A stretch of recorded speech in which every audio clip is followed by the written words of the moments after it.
Hello and welcome. Today we're going on a journey through the essential concepts of women's health. And this isn't just about visits to the doctor.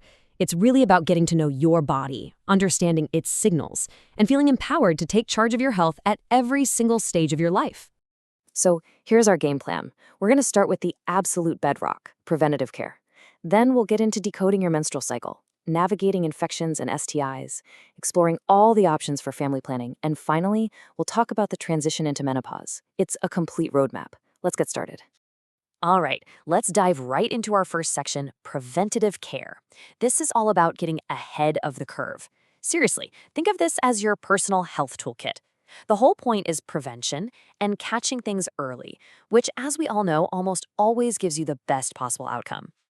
Okay, a huge part of preventative care is the breast self-exam.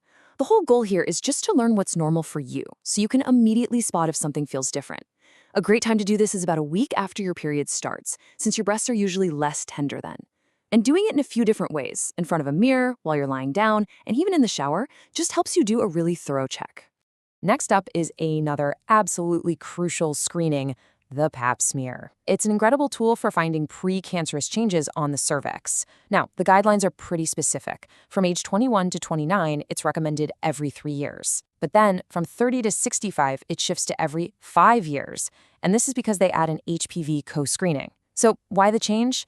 Well, it turns out that most HPV infections in younger women actually clear up all on their own. It's the persistent infections in older women that pose a higher cancer risk. And then, after 65, if you've had a history of clear tests, you might not even need them anymore. Let's move on to our second section, the menstrual cycle. It's so much more than just a monthly event. It's actually a vital sign, just like your blood pressure. So let's decode its rhythm and figure out what your body might be trying to tell you. First, let's talk about amenorrhea. All that means is the absence of a period. There are two kinds. Primary is when a period hasn't even started by age 16. Then there's secondary, which is way more common. That's when your periods have been regular and then they just stop for 3 months or more. This can happen for all sorts of reasons, from pregnancy and eating disorders to the really low body fat you see in elite athletes. Now, what about pain? Dysmenorrhea is just the medical term for painful periods, but it's really important to know the difference between primary and secondary. Primary is that common, crampy pain that so many people get, and there's no underlying disease causing it. Secondary dysmenorrhea, though, that's a red flag. That pain is being caused by an actual medical condition, like endometriosis or cysts. And that leads us right into endometriosis, which is a really common cause of that secondary pain we just talked about. It's a condition where tissue that's supposed to be inside your uterus starts growing where it shouldn't be, and that can cause some serious pain. A key symptom to look out for is something called dyspareunia, which is painful intercourse. It's so important to bring this up with your doctor because it can be a really clear sign that something else is going on. So we've all heard of PMS, but premenstrual dysphoric disorder, or PMDD, is on a whole other level. This isn't just PMS. It's a severe, almost allergic-like reaction to normal hormonal changes. And the symptoms go way beyond what's typical, often including really intense psychological issues like depression and anxiety, on top of all the physical stuff. And to give you an idea of how serious this is, to get a PMDD diagnosis, a person has to regularly experience 5 or more of these symptoms. See, this isn't just being in a bad mood for a day or two. This is a clinical condition that can completely disrupt someone's life. That's why tracking your symptoms is so critical for getting the right diagnosis and treatment. Okay, moving on to our third section, and it's a really important one, infections and STIs. Honestly, knowledge and awareness are your absolute best defenses here. Protecting your reproductive health really starts with understanding the risks and knowing how to handle them. First off, let's talk about toxic shock syndrome, or TSS. Now, it's pretty rare, but it's a very serious condition linked to bacterial toxins, so prevention is everything. The good news is it's simple to reduce your risk. Just change tampons often, like every 4 hours, try to avoid the super absorbent kinds if you can, and give your body a break overnight by using a pad instead. Now let's quickly run through a few common STIs. For HPV, the big takeaway is prevention through vaccination, especially because of that link to cancer. Now, for bacterial infections like chlamydia and gonorrhea, the real danger is that they're often totally silent, no symptoms at all. And if you don't treat them, they can lead to some major complications like infertility or pelvic inflammatory disease. That's why getting tested and treated early is just so important. All right, on to our fourth section, family planning. This is all about empowerment. It's about making choices that feel right for you, for your health, your goals, and your lifestyle. And the great thing is, there are more options out there today than ever before.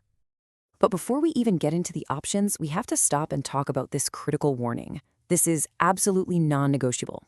If you smoke, using any kind of contraceptive that contains estrogen dramatically, and I mean dramatically, increases your risk of very serious things like blood clots and stroke. This is a must-have conversation with your doctor when you're weighing your options. Now, for anyone who loves a set-it-and-forget-it approach, long-acting reversible contraceptives are fantastic. You've got options like the Nexplanon implant that goes in your arm and lasts for 3 years. There's the Depo-Provera shot every 3 months, though it's important to note it can affect bone density. And then you have IUDs. Hormonal ones can last for years, and the non-hormonal copper IUD can work for up to a decade. You know, it's just as important to know what doesn't work as what does. The withdrawal method is super unreliable. It requires perfect execution that almost never happens. Douching after sex? Completely ineffective, and it can actually be harmful. And while breastfeeding can delay ovulation, it's only a reliable method if you're following very strict and specific rules that are just not practical for most people. And that brings us to our final section. Let's talk about the transition to menopause. This isn't some kind of ending. It's a major new chapter in your life, and it comes with its own unique health landscape that you get to learn how to navigate. So, what is menopause, officially? Well, the definition is actually very precise. You're officially in menopause after you've gone 12 full months in a row without a period. That's what marks the end of your natural reproductive years. And all those years leading up to it, the ones that are often filled with weird cycles and symptoms, that's called perimenopause. Now, to manage all those symptoms, you'll often hear about hormone replacement therapy, or HRT. It's a real balancing act between the benefits and the risks. On the one hand, HRT can be amazing for getting relief from things like hot flashes and vaginal dryness. But on the other hand, it does come with some well-documented risks, like an increased chance of stroke and certain cancers. It makes it a very personal decision, and one you need to make with your doctor. One of the biggest health risks to be aware of after menopause is osteoporosis. What happens is that the drop in estrogen leads to a really rapid loss of bone density. This makes your bones more brittle and way more likely to fracture.